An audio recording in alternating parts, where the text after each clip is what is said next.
Well, welcome back to another BizBite episode of the eCommerce Badassery podcast. I'm your host, Jessica Totillo Coster. If you've ever launched a new product, collection, sale, feature, or anything in your e-commerce business and heard crickets, this episode is for you. First, let's start with a story. The company I used to work for started out as a brick and mortar company. When I started with them, they had about 13 physical locations, and their e-commerce site was just a white label site, which means someone else ran it and we received a commission on any sales that came through. Essentially, it was our job to push traffic to it, which, to be honest, we didn't really go out of our way to do. Eventually, we decided we wanted to bring our e-commerce site in-house so we could create an experience more similar to our stores, which were growing and rapidly. By the time I left there were over 25 locations, and I think they've hit the 30 mark. And as our stores grew, so did the e-commerce website.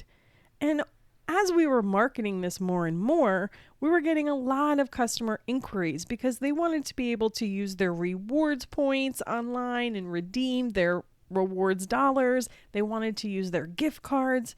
And they couldn't do that because the two systems weren't integrated.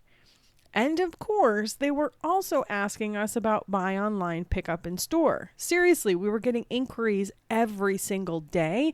And me and my boss just dreamed of the day that we would be able to give that to them because we just knew it was going to revolutionize our business.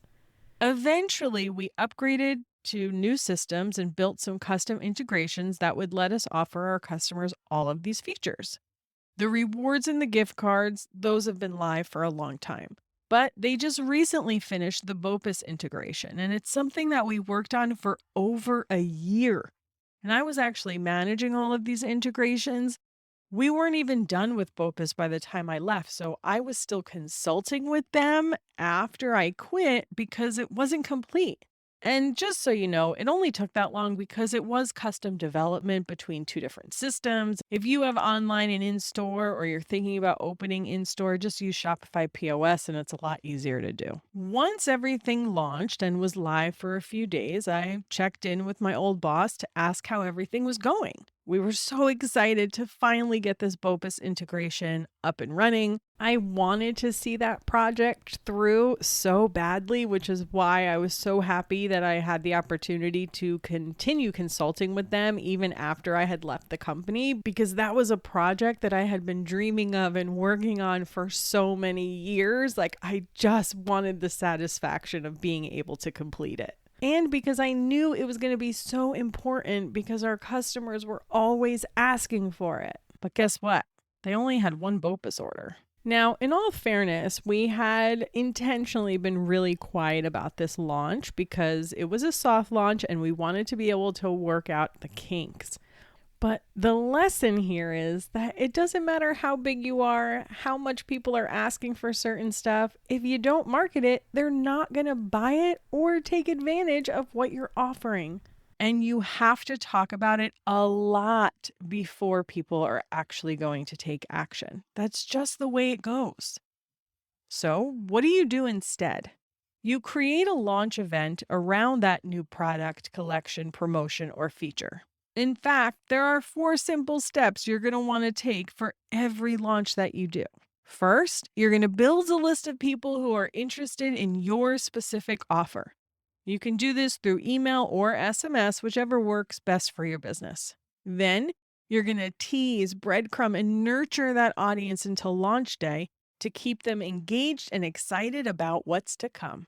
Third, you're going to give that interested group, the people who signed up, early access to whatever it is you're promoting so that they feel special. And then last, but certainly not least, you're going to open it up to the public so you can get as many eyeballs as possible on your offer and sell that baby out. At the end of the day, you can't just show up on launch day and say, hey, by the way, I have this stuff. Do you want to buy it? If that's what you've been doing, that's likely the reason why you're not getting the success you hope for. And I know you're listening to this and thinking, great, I want to do that, but I need more information, Jessica. Don't worry. I've got you. On next week's episode, I'm going to walk you through how to run a launch for your new products, collections, or promotions. So make sure you tune in. In the meantime, start thinking about the next launch you're going to be doing in your business and mark a 7 to 14 day window leading up to said launch so you can run a proper event. If you can't give yourself that runway for any reason, you're on vacation, you got too much other stuff going on, consider moving your launch date if you can. And don't forget to tune in to next week's Tuesday episode for a full rundown of the launch process. Bring your notebook, and I'll see you on the flip side.